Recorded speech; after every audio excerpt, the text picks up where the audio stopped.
So this is the sagittal section of head neck. This is durameter. Okay. These are all durameter. Okay. So what you see, durameter of the ovary, this top in elastic membrane, and in the midline you can find a sickle cell folded durameter. This is Pharynx cerebri that intervenes due to the two-side cerebral hemispheres.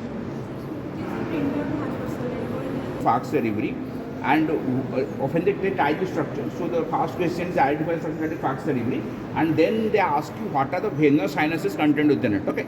So see, this is the place for supraoccipital sinus. What I am pointing, you can find a blackish structure here. That is the superior sagittal sinus. Inferiorly in the free border, there is infrasagittal sinus, and this portion contains straight sinus. Okay. This portion contains straight sinus. So what are the sinuses contained within the Pharynx cerebri? Superior sagittal sinus, infrasagittal sinus, straight sinus. People often write superior and infrasagittal sinus, but leave the straight sinus. Don't do that. Write all three.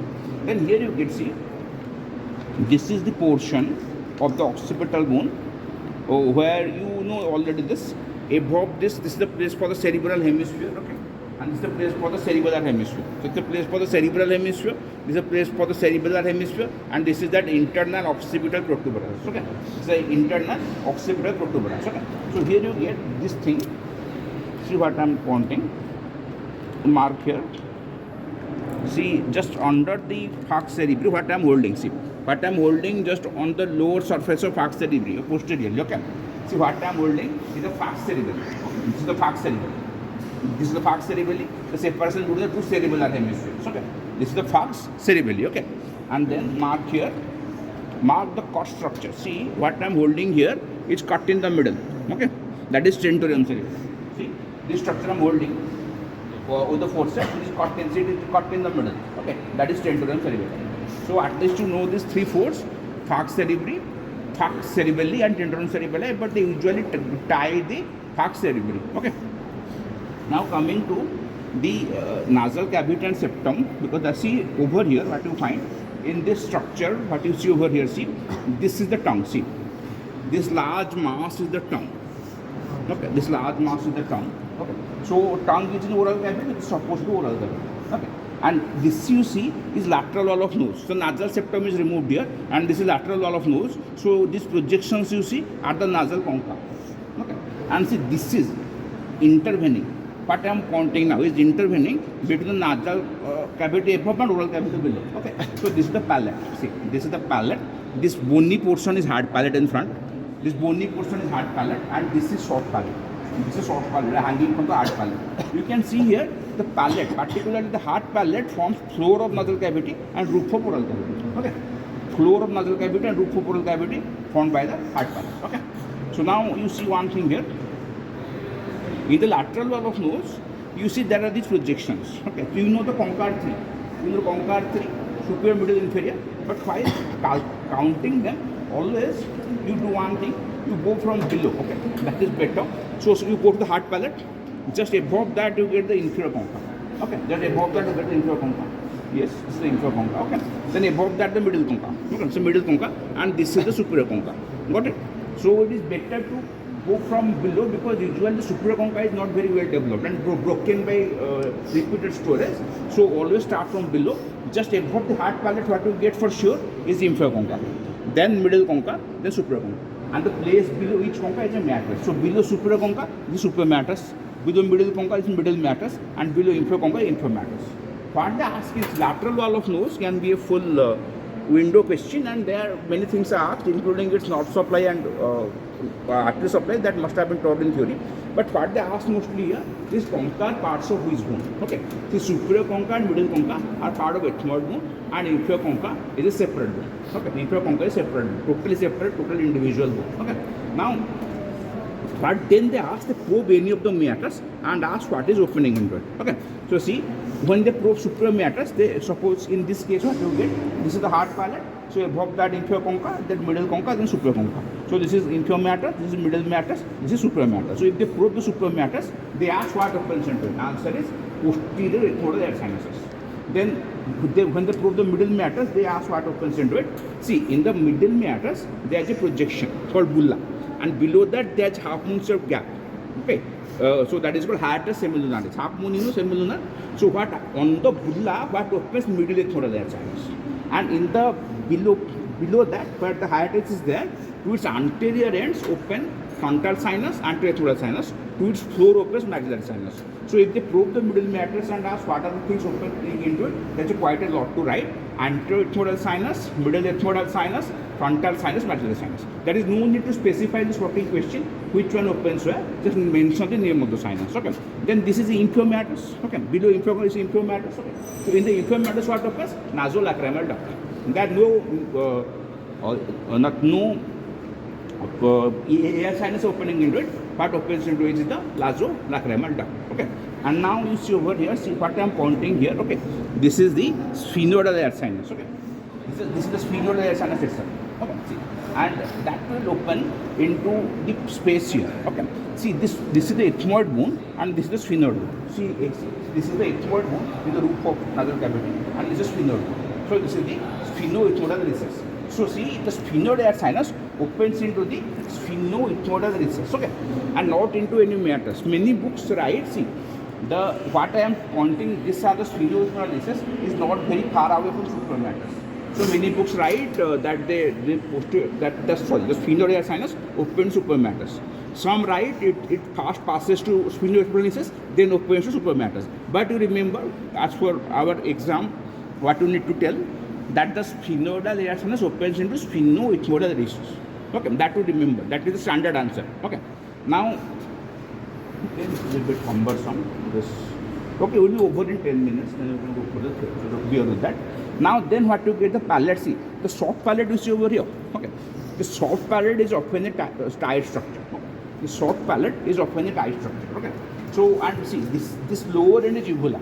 But when the structure is even tied here, you don't write the spotting answer as uvula. That is wrong. Nobody will give mark for that. No matter wherever they tie the soft palate, they answer to the spotting identification is soft palate. Never write uvula. Okay, never write uvula.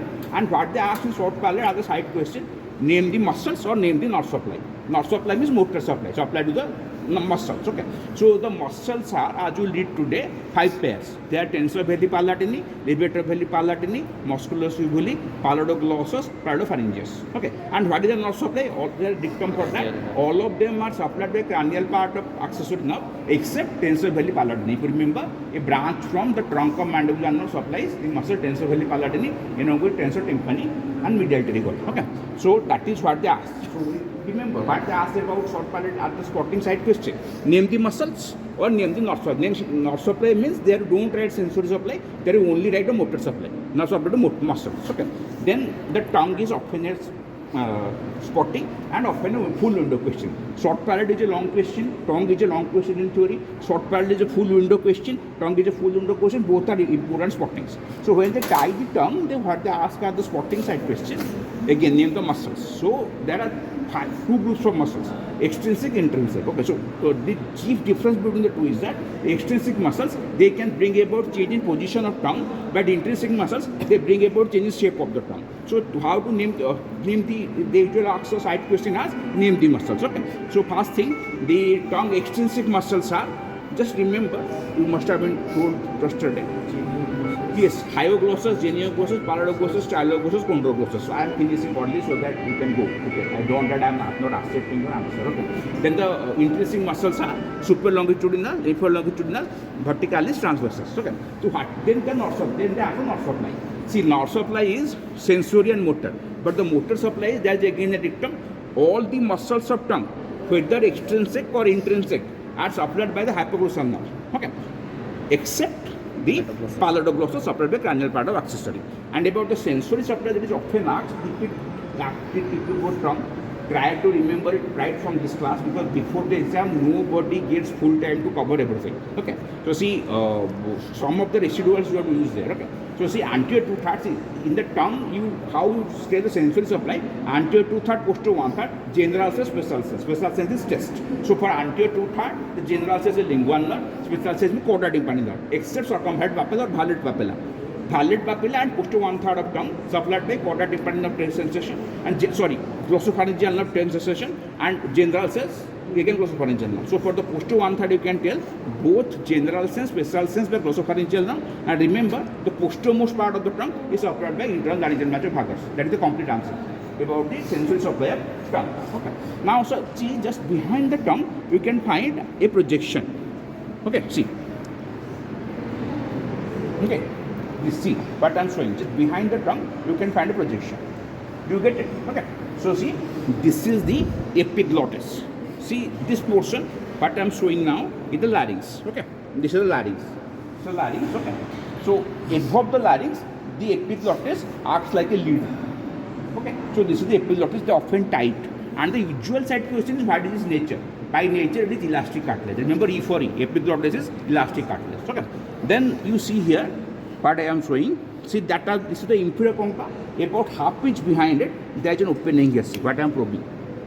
What I have probed is an opening just half inch behind the posterior end of inferior concha. Okay. See. Okay. Okay. So this is the posterior end of inferior concha, and this is the pharyngeal opening of auditory tube. So what happens actually, see that auditory tube is called pharyngeal tympanic tube because one end attached here to pharynx, the other end to tympanic cavity of middle ear, and this is the pharyngeal opening. Okay. So they often probe it and ask what is it. Don't write pharyngeal opening and write simply auditory tube. And what are the side question? The length. Length is 36 millimeter. What are the parts? Very easy. There is a bony part and the cartilaginous part. See how the spotting about auditory tube is so easy to remember. There is a bony auditory tube. What they ask when they put the probe here? Identification auditory tube. So what the length? 36 millimeter. What are the parts? Bony part and cartilaginous. But remember, bony part is lateral, 12 millimeter length. Cartilaginous part is medial and 24 millimeter length. Okay. So this much that they ask about this opening. Okay. That is a spotting. Then what you see, you have to a little thing to demonstrate pharynx and larynx. See this thing. Where I put the forceps. See everyone. See where I put the forceps. Okay. I have put the forceps in a tube. Okay. See, this portion is the cervical vertebral column. Okay, and in front of that, see, this is the spinal cord running in the cervical vertebral column. Okay, see, this is the cervical vertebral column, the spinal cord running within it, and in front of it, you get this. Okay, so this is the pharynx. Pharynx is divided into three parts, depending upon the structure behind which it is present. Pharynx has the three parts: upper part nasopharynx, middle part oropharynx, lower part laryngopharynx. They are so called because see, this is the nasal cavity. See, this is the nasal cavity. The part of pharynx behind it is nasopharynx. So this is nasal cavity. The part of pharynx behind it is nasopharynx. Okay. This is larynx. That you can know by the epiglottis. So behind the laryngopharynx. Okay. So this tube is your. It is, I think, better than there. Yes, sir. Okay.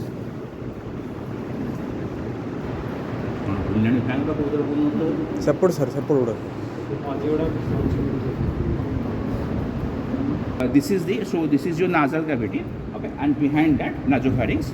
This is the oral cavity, and behind that oropharynx. This is the larynx, so behind that laryngopharynx. Okay. Now some of the features you know about this three pharynx because we will read it tomorrow. Read in the theory, that will be important. See what happens.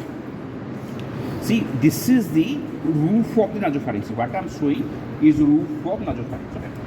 This thing is the roof of nasopharynx. Okay. So in the roof of nasopharynx, remember a single structure. There is a tonsil. That mass is called nasopharyngeal tonsil. So very obvious that the tonsil nasopharynx will be called nasopharyngeal tonsil. Okay. Then that's the lone feature. Remember there is other theory, but this much you need to know. Then you see this is the lateral wall of nasopharynx. Okay. Where the auditory tube opens.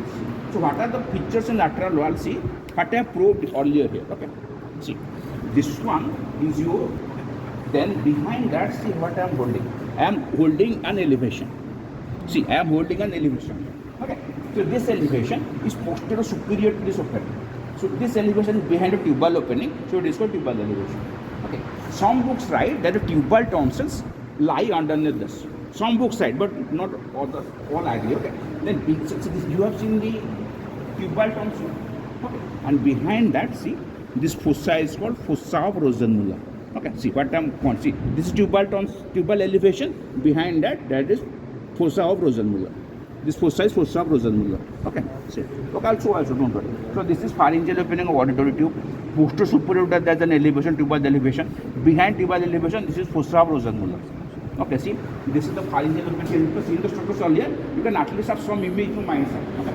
Then so this much feature we need to remember about the nasopharynx. What is there in roof, what is there in lateral wall. Then we go to the oropharynx. Now see this communication. Now see this communication that is between the nasopharynx and oropharynx. Okay. See this communication that is between nasopharynx and oropharynx. See, behind the tongue is oropharynx, behind nasal cavity is nasopharynx. So this is the communication between nasopharynx and oropharynx. So this is called pharyngeal isthmus. So what is this communication called? Pharyngeal isthmus. And also you can see the nasopharynx communicates with the nasal cavity. Okay. This communication is called choana. This is called choana. The communication of nasal cavity and nasopharynx. So what are the two communications of nasopharynx? In front, choana, which communicates it with nasal cavity. Below, the pharyngeal isthmus that connects the nasopharynx with the oropharynx. Okay. Now see what happens. See, if you see what are the boundaries of this pharyngeal isthmus, in front we have to find short palate. Okay. And see, this is the pharyngeal wall. So what happens over here? You can see. Just give me some time. What I am showing. See, this is the palate, this is the tongue, and this is the pharynx. So you can find a fold here. You can find a fold here. Okay, that is between the palate and the tongue. That is called palatoglossal fold, and it contains muscle by the name palatoglossus. This is the palate. This is the pharynx. This fold between the two is called palatopharyngeal fold, and this contains the muscle known as palatopharyngeus. Okay, so see over here. This is the palate. This is the tongue. This is the pharynx. So between the palate and the tongue, this fold is called palatoglossal fold, and it contains the muscle palatoglossous. Then this is a palate and pharynx, but then this fold is palatopharyngeal fold, which contains muscle palatopharyngeus. Okay, so see over here. Just listen to me. If this, see, this was the, what is this? This is the pharyngeal isthmus. On its sides, what is running? Palatopharyngeus muscle in that fold. Okay, it is clear. So on either, if you consider the pharyngeal isthmus, on either side runs the palatopharyngeus muscle. So when the palatopharyngeus muscle contracts, that pharyngeal isthmus gets pulled. So which is the muscle closing the pharyngeal isthmus? Palatopharyngeus muscles. And see, suppose these muscles are coming like this, behind both the fibers of opposite sides are continuous. So that forms a ridge that is called Passerhand ridge. Okay, so this Passerhand ridge is somewhere here. Okay, Passerhand somewhere here. Okay, obviously just imagine these two folds are coming, palatopharyngeus fold. From either side, behind that getting continuous. That continuation is forming a ridge called Passerhand ridge. Called Passerhand ridge. Okay, then see over here. So we are done with the nasopharynx. Now come to oropharynx. See, in the oropharynx, this is lateral wall. I have shown you the palatoglossal fold. I have shown the palatopharyngeal fold. So see this triangular area that is bounded. See the lateral wall of oropharynx that is bound in front by palatoglossal fold, behind by palatopharyngeal fold. Okay, and at the base there is tongue. This triangle contains what you know as the palatine tonsil. Okay, see, this is the lateral wall of oropharynx. This is the palatoglossal fold. This is palatopharyngeal fold. At the base there is tongue. So this triangle contains the palatine tonsil. This is the place for nasopharyngeal tonsil. This is the place for cuboid tonsil in the elevation. But this is the place for the palatine tonsil. So in relation to the oral cavity. Okay. Now, mark another thing here. Suppose this is what I am telling, as the oropharynx, so that is behind the tongue and in the oral cavity. Now, here is a communication. See, this communication is between the oropharynx and oral cavity. Okay, this is called oropharyngeal isthmus, and it is guarded on either side palatoglossal arch. You see. Okay, so this is the oropharyngeal isthmus that is guarded above by soft palate, below by tongue, on the side by palatoglossal arch. See, this is the communication. So, contains the muscle palatoglossous, and on either side palatoglossal muscle, in between is the oropharyngeal isthmus. So when the palatoglossous muscle contracts, it closes the oropharyngeal isthmus. So when the palatopharyngeus muscle contracts, it will close the pharyngeal isthmus. When the palatoglossal muscle contracts, it will close the oropharyngeal isthmus. Okay. Now see, this is the larynx. Okay. You can find there the larynx. This one is the larynx. Okay.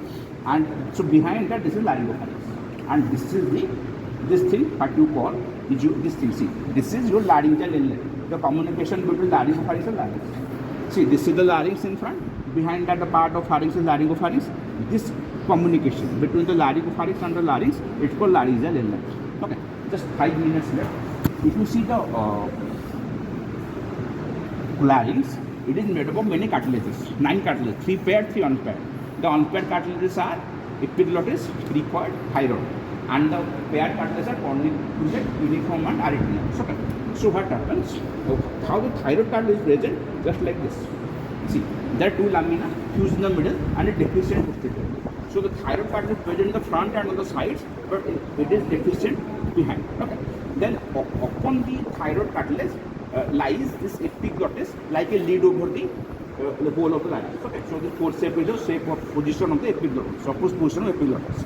And at the base of thyroid cartilage, there is a complete ring of cartilage. That is the cricoid cartilage.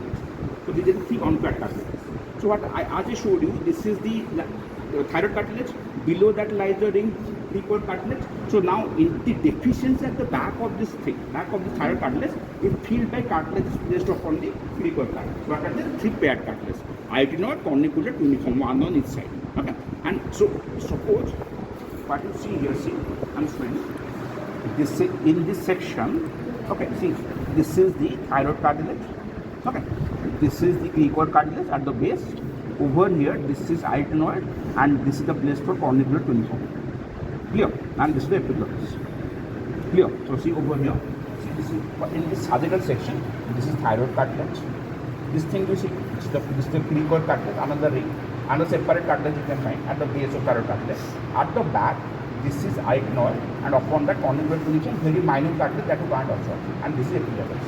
Okay, now I think you can imagine how the cartilages are arranged around the larynx. Okay. And see, there's a fold here. See, there's a fold here. Okay. See this fold that I'm holding. That is connecting the arytenoid cartilage, okay. This arytenoid cartilage with the epiglottis. So this is the aryepiglottic fold. Okay, the aryepiglottis. So let me tell again, just come closer. So see, this is the thyroid cartilage, okay, and the cricoid cartilage complete ring, so it is present in front. This is cricoid and this is cricoid. Above that, this is the arytenoid corniculate uniform taken together. Okay, between the epiglottis and arytenoid, this fold is aryepiglottic fold. So this laryngeal inlet is between the two sides. This laryngeal inlet is between the two side aryepiglottic folds. Clear? Clear? So see over here.